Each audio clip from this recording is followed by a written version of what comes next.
시편 23편은 이제 많이 설교하고 뭐 저도 많이 설교를 했었죠. 그다음에 이제 그 전 세계에서 이제 장례식을 치르는 기독교인들은 이 시편 23편이 이제 단골 그러니까 설교의 본문이죠. 이제 왜 그러냐면 이제 그 죽음에 대해서 여기 심각하게 나와 있거든요. 시편 23편이. 근데 이제 죽음에 대해서 늘 생각하는데 이제 신기하게도 이제 우리가 이제 그 설교를 할 때 그 축도를 하지 않습니까? 뭐 보살님들 축도를 하잖아요. 아직도 축도할 때 맨 마지막에 있는 그 본문이 그거예요. 성부, 성자, 성령이 그 우리와 함께 영원히 있으리로다 이제 그렇게 이제 축복을 하지 않습니까? 근데 그것이 늘 이제 반복적으로 이렇게 일어나는데 거기에 대한 오늘 하나님이 나와 함께 한다는 그것이 이제 있어야 되는 거죠. 그 느낌이 있어야 돼요. 하나님이 나와 함께 한다는 느낌이 있어야 돼요. 사람들이 느낌을 부정하면 안 되고 모든 것이 느낌에서 나와요. 그래서 이제 성경 본문에서 히브리 사람들의 마음에는 논리나 감정 이것보다도 많이 쓰이는 말이 마음이에요. 마음이 마음이 이제 있게 되면 이제 느낌과 논리가 같이 있는 거죠. 통합적인 의미인데. 그래서 그 하나님께 마음이 있게 되면 느낌과 논리가 같이 오죠. 느낌과 논리가 같이 오는데 마음이 없게 되면 느낌 이제 논리고 뭐고 느낌이고 뭐고 이제 아무 상관이 없게 되죠. 근데 그 하나님이 함께 하면은 이제 분명하게 정신이 맑아지는데 논리와 감정이 정확하게 이루어져요. 그래서 그것이 이제 그래서 건강하다는 것을 자기가 느껴요. 느끼는데 세상 사람들 잘 못 느끼잖아요. 자기가 건강하다는 것을 못 느끼잖아요. 내가 이게 잘하고 있는 건지 내 느낌이 괜찮은 건지 오늘 현대인의 문제가 그런 문제 아닙니까? 내가 논리가 괜찮은 건지 항상 부족한 걸 느끼지 않습니까? 그런데 하나님이 나와 함께하는 걸 느끼게 되면 느낌과 감정과 그 논리가 아주 정확해요. 흔들리지가 않아요. 그래서 이제 제가 단단하게 설 수 있는 그런 힘이 있죠. 오늘 어쨌든 하나님 그것뿐만 아니고 죽음을 넘어서는 어떤 그 단단함이 있게 되죠. 그래서 이제 오늘 그 본문 말씀을 한번 좀 그렇게 잘 볼 수 있으면 좋을 것 같아요.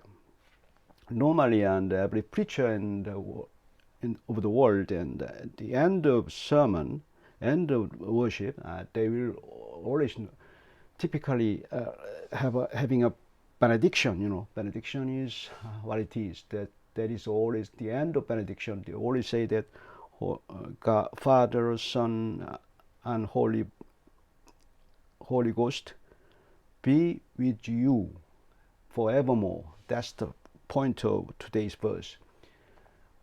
Psalm 23, and David always confess God with us, God with him. Actually, if we find ourselves, and God with us, then we can go together confidently, and feeling and logical mind is quite confidently. So that's why we can survive in this world by this kind of mind, confidence. Surely God is with me. That's the point of today's verses. Psalm 23 has often been recited during funeral services throughout history. It appears that in our everyday lives we tend to overlook the inevitability of death, yet we cannot escape the pervasive awareness of its looming shadow. Aldous Huxley referred to people who had been gaslighted that death was not to be feared and going to another world in Brave New World, described as negative utopia in 1931. 올더스 헉슬리라는 사람이 1931년에 멋있는 책을 썼어요. 멋진 신세계라는 건데 거기서 지금 현재 일어나는 모든 그 인류의 문제가 다 얘기가 돼 있어요. 참 신기해요. 굉장히 예언자적인 그런 책인데 올더스 헉슬리라는 사람이 물론 믿지 않는 사람이죠. 굉장히 무신론자인데 그 사람이 이제 거기서 그 소설에서 나오는 그 인류를 갖다가 어떻게 이제 묘사를 하냐면 태어나는데 죽는 날이 같아요. 죽는 날이 같게 생산을 인공수정이나 이런 걸로 대량 생산을 하니까 죽는 날이 같으니까 그래야 이제 균일하게 이제 쓰여질 수 있잖아요. 그러니까 물론 거기도 이제 계급서가 있지만 그 죽는 날이 같은데 그 죽는 것을 두려워하지 않아요, 사람들이. 쓸만할 때 되면 죽는 것이 두려워요. 왜 그러냐면 평생 태어나자마자 머릿속에다 가스라이팅을 시켜요. 죽는 것은 기쁜 거다. 죽는 것은 좋은 거다. 그래서 이제 죽는 것은 또 다른 세계에 가는 거다. 그렇게 이제 가스라이팅을 시켜서 그 사람들이 죽을 때 아주 편안하게 죽어요. 편안하게 죽고 그다음에 마약을 집어넣어서 아주 편안하게 죽도록 해주죠. 그런 것을 이제 표현하죠. 근데 이제 성경에서 말하는 하나님이 우리에게 말하는 그 죽음이라는 것은 그거가 달라요. 굉장히 다르고 이제 그런 문제를 얘기할 수 있죠. 먼저 말씀드릴 수 있는 게 죽음을 너무 두려워할 필요가 없는 게 이제 이렇게 생각해 보면 오늘 현대 문명은 상당히 발달했어요. 그래서 죽어가는 사람 고통이라는 것은 우리가 이미 고통스러운 것은 어렸을 때부터 지금까지 겪어봤어요. 겪어봤기 때문에 죽을 만한 고통, 뭐 여성분들 같은 경우는 아이를 낳을 때 그런 고통을 이제 다 닿지 않습니까? 또 남자라 할지라도 그런 고통을 다 당하고 그걸 겪어놨잖아요. 근데 죽음이 그런 고통보다 뭐 그렇게 심하지 않아요. 요새는 왜 그러냐면 예수님처럼 또 죽지도 못해요. 우리는 그 병원에서 되게 죽게 되는데 그 고통을 없게 해줘요. 고통을 없게 해주고 편안하게 죽도록 해줘요. 안락사가 아니라 할지라도 그렇게 심하지 않게 이렇게 죽게 돼요. 그러니까 너무 염려할 필요는 없다고 생각을 해요. 그냥 특별히 우리 교회 같은 경우에는 다들 이제 의사들이고 그러니까 너무 걱정하지 않으셔도 될 것 같아요. 있으면 죽음에 대한 고통을 이렇게 여러분이 겪은 고통보다 이렇게 심하지 않을 거예요. 죽는 고통이. 단지 이제 그 당시 그 죽음의 고통이 어마어마할 때도 잘 참았는데 이제 그 사람들이 어떻게 참았는지 그걸 먼저 이제 생각해 보면 돼요. 그래서 이제 하나님이 이제 우리들에게 얘기하는 것이 바로 그런 거예요. However, the comfort that God provides in the face of death or perilous situations differs significantly from gaslighting or self-confidence. When God consoles us, we sense His presence even amidst pain or the very grasp of death. Consider David, who endured excruciating circumstances, feeling the impending shadow of death as Saul relentlessly pursued him. David found himself sleepless in an exposed cave, constantly on the run. 다윗을 보게 되면 이 시편을 질 때의 상황이 굉장히 고통스러운 상황이에요. 죽음보다 더 고통스럽죠. 왜 그러냐면 언제 죽을지 몰라요. 그래서 이제 그 당시 뭐 집에서 거하는 것도 아니고 굴의 입구가 터져 있잖아요. 물론 그러니까 사울의 군사들은 쫓아와서 자기를 죽이려고 하고 그런 상황에서 밤에 잠이 오겠냐고요. 잠도 안 오고 불안하죠. 그런 상황이죠.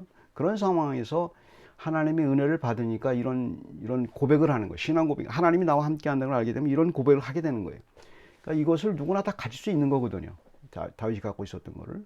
그런 상황에서 이제 우리가 살아야 되는데 그게 왜 살아지 않는지 오늘 본문을 보게 되면 다윗이 어떻게 하나님을 이해했는지를 좀 보면 쉽게 알 수가 있어요.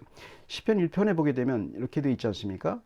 여호와는 나의 목자시니 내게 부족함이 없으리로다. 여기서 중요한 구절이죠. 여호와는 나의 목자시니 히브리 원문에 보게 되면 비동사가 없어요. 여호와 목자, 나의 목자 이렇게 돼 있어요. 여호와 나의 목자. 그것은 이제 굉장히 반복되는 것은 뭐 영어에서도 똑같지 않습니까? 같이 옆에다 콤마 쓰고 옆에 쓰면은 동일체잖아요. 아이덴티파이 되잖아요. 그러니까 하나님은 내 목자가 동일하다는 거예요. 그거에 대한 확신이 있는 거죠. 목자라는 것은 자기가 그것은 어떻게 해석할 수 있냐면 다윗이 당시에 아버지의 양을 쳤단 말이에요. 자기 양도 아니고 아버지 양을 칠 때 자기가 목자로서 그냥 그 양을 지키기 위해서 돌아다녔던 그걸 생각하는 거죠. 나의 목자이기 때문에 그 하나님은 내가 양을 키우는 것처럼 하나님이 나를 갖다가 키울 거다. 밤도 낮도 아니라 계속 그 목자를 위해 그 양을 위해서 돌보고. 근데 하나님이기 때문에 실수가 없으시죠. 자기는 이제 실수할 수도 있겠죠. 물론 다윗이 얘기하기를 양들을 잘 지켰지만 하나님만큼 지키지 못하죠. 그런 거죠. 그래서 하나님을 이 세상에서 비유해서 제일 중요한 것이 하나님을 아버지라고 말을 할 때 세상의 아버지와는 달라요. 세상의 아버지는 불완전해요. 근데 하나님 아버지는 완벽하신 분이세요. 그래서 부족함이 없게 되죠. 부족함이 없다는 말도 여기서 히브리 문을 보게 되면 저기 그 목적어가 없어요. 목적어가 없다는 얘기는 이상한 용어죠. 이상한 단어죠. 예를 들어서 뭐 타동사, 우리가 그랬죠. 뭐 성문종합용에 잘 봤듯이 타동사는 목적어가 필요하잖아요. 목적어가 필요하죠. 목적어가 필요한데 목적어가 없어요. 목적어가 없고, 그 얘기는 무슨 얘기냐면 하나님이 목적어라는 얘기예요. 그러니까 무슨 얘기예요? 나는 부족함이 없다는 말은 하나님 외에는 나는 부족함이 없다, 이렇게 고백을 하는 거예요. 목적어가 하나님이기 때문에. 그러니까 상황이 어떻더라도 하나님만 내 안에 있게 되면, 분명히 있게 되면 세상이 천국으로 변하는 거거든요.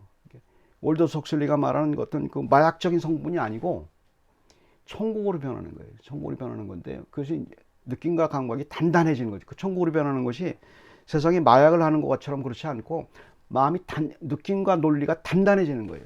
자신감이 생기는 거예요. 그래서 행복이 거기서 나오는 거고, 세상이 주는 기쁨과 만족과 마약과 같은 거가 달라요. 완벽하게 다른데 사람들은 이제 그 자꾸 오해를 하죠. 하나님은 완벽한 분이시기 때문에 나에게 가장 좋은 걸 아시기 때문에 내가 진짜 원하는 것을 주세요. 내가 원하는 게 뭔지. 우리가 모르게 뭐를 해봐도 내가 원하는 것을 찾기가 어렵잖아요. 아, 이거 잡았다 이렇게 말하기 쉽지 않잖아요. 근데 하나님은 이거구나를 분명하게 알게 해주세요. 그분이 하나님이세요. 그래서 이제 하나님을 믿는 거예요. 그걸 알기 때문에. In his prayer, as recorded in verse 1, David declares, "The Lord is my shepherd; I shall not be in want." The Hebrew text lacking a be verb identifies God as the shepherd, an image reminiscent of David himself, the young shepherd who valiantly defended his father's flock against wild predators. David's desire is singular. God is all he needs. In verse 5, amid severe agony, David acknowledged that his cup overflows. In verse 6, he asserts, "Surely goodness and love will follow me all the days of my life." This understanding arises from David's recognition that to love is to face loss, and to live is to endure in wounds. The promise lies not in perpetual health, unbroken pleasure, or material wealth, but in the unwavering presence of God. 5절, 6절에서 말하는 그 중요한 표현이죠. 5절, 6절 보게 되면, 주께서 내 원수의 목전에서 내게 상을 차려주시고 기름을 내 머리에 부으셨으니 내 잔이 멈추나이다. 내 평생의 선하신가 인자하심이 반드시 나를 따르니 내가 여호와의 집에 영원히 살리리로다. 하나님이 이것을 이미 세상의 논리로 생각해 보면 지금 가장 고통스러울 때 아닙니까, 다윗이. 힘든 상황이에요. 그런데 그걸 아는 거예요. 내 잔이 넘칠 정도로 굉장히 나는 만족한다는 거 얘기하는 거예요. 만족한다고 얘기하는 거예요. 부족함이 없다면, 하나님 외에는 부족함이 없다고 얘기하는 거죠. 내가 아무것도 없어도 하나님 외에는 부족함이 없다. 이제 이런 고백을 이제 하는 거죠. 그거는 다윗이 뭐를 알았다는 거예요. 그렇게 도망다니고 힘들고 고생스러워도 아는 게 있어요. 사랑한다는 것. 사랑한다는 것은 이 세상의 사랑은 결국은 잃어버림을 의미해요. 우리가 아무리 사랑하는 사람이 있어도 언젠간 잃어버릴 때가 있어요. 그렇지 않습니까? 아무리 잘 살아도 죽음이 갈라놓으면 끝이잖아요. 사랑은 이별을 전제로 해요. 항상. 그 이별을 좀 멀리 하게 사는 게 이제 이렇게, 그럼 이제 행복이라고 우리는 말하죠. 항상 이별을 같이 살 수가 없어요. 언젠가는 헤어지게 마련이고. 또 산다는 게 뭐예요? 산다는 건 상처투성이에요. 상처를 안 받겠다 천만에. 계속 상처받아요. 계속 상처받고 죽을 때까지 상처받는 게 삶이에요. 삶이라는 것이, 그건 상처받는다는 건 죽음의 그림자거든요. 죽음의 그림자가 뭐냐면 상처를 자꾸 받는 거예요. 그러다가 죽음의 그림자예요. 우리는 살면서 죽음의 그림자를 늘 마주하고 산단 말이에요. 그걸 만족시켜주고, 그 사랑이 뭔지, 삶이 뭔지를 분명하게, 완벽하게 느낌과 논리로 내만의 확신을 주신 분이 하나님이세요. 그러니까 어디에 있어도 그 확신이 있으니까 사는 거죠. 그 확신이 있으니까 사는 거죠. 아, 사랑과 삶이라는 것을 나에게 분명한 확신을 이제 주게 되는 거죠. 그게 이제 세상의 방법과 다른 거죠. 그러니까 이제 약속은 계속된 내 건강 계속적으로 건강해야 되고, 내 즐거움이 계속 즐거워야 되고, 내 그 부가, 내 돈이 계속 많아져야 되고, 이것과는 상관이 없는 거예요. 이거 상관이 없어요. 그걸 아는 사람이에요. 그걸 해봐야. 그게 확실하니까 거기에 너무 목을 매지 않죠. 목을 매지 않게. 하나님이 해결해 주니까. 그게 하나님이 같이 있다는 증거죠. 말씀으로. 그걸 받아들이는 거예요. 하나님 말씀. In the concluding verse, David affirms, I will dwell in the house of the Lord forever. This proclamation underscores David's assurance that God will remain with him even beyond the realm of death. 마지막 절에 그렇죠. 내 평생의 선하신가 인자하시니 반드시 나를 따르리니 내가 여호와의 집에 영원히 살리로다. 여기 영원히 산다는 말이 이제 재밌는 말이에요. 사망의 음침한 골짜기를 다닌다고 4절에 말했으니까 사망을 포함한 거예요. 사망을 포함한 거예요. 사망은 죽음이잖아요. 죽음인데 내 삶이 죽음 너머에 있다는 걸 아는 거예요. 영원히 산다는 것은. 항상 우리가 교회에서 사용하는 말을 그냥 상투적으로 듣기 때문에 무슨 말인지 잘 몰라요. 근데 분명히 알면 영원히 산다는 말은 그거예요. 내 삶 전체를 안다는 거예요. 내 죽음이 내 삶의 끝이 아니라는 걸 아는 거예요. 그렇게 해서 영원히 산다는 거예요. 하나님과 함께. 누구와 함께? 하나님과 함께. 완벽한 만족을 주시는 하나님과 함께 사니까 뭐 걱정할 필요 없다. 이제 그렇게 표현하는 거죠.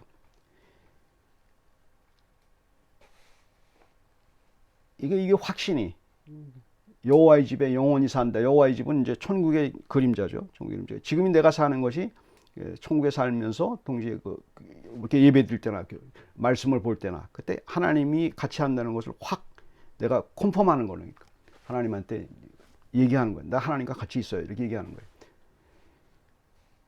그 하나님이 같이 있다고 얘기하는 사람한테 그 컴패션이 중요한 게 그래서 그래요. 내 느낌과 감정이 어쨌든 간에 하나님 나와 함께 계십니다. 이렇게 얘기하는 것 자체를 하나님이 좋아하시죠.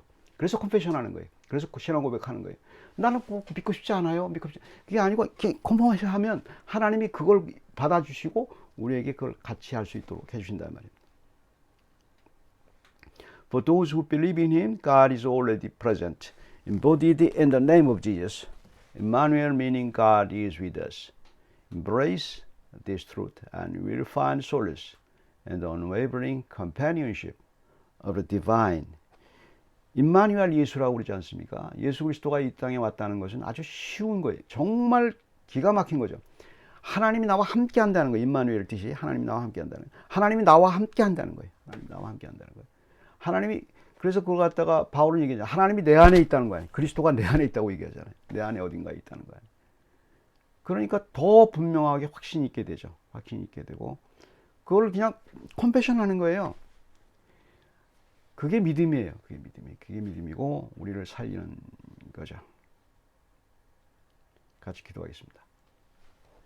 사랑의 하나님, 주께서 저와 함께하고 늘 언제 어디서나 여호와는 나의 목자시고 끝까지 나를 영원히 지킨다는 것을 저희가 믿습니다. 삶이 어떠하더라도 어떠한 고난과 아픔이 있다 할지라도 하나님이 주신 자리가 있고 하나님이 내게 주신 그 신앙 고백의 자리가 있고 그것을 통해서 하나님이 내게 주시는 평안과 기쁨을 저희가 받아 누리기를 원하오니 주께서 늘 저희와 함께하는 확신이 저에게 있게 해주시옵소서. 감사드리고 예수 그리스도의 이름으로 엎드려드립니다. 아멘. 아멘.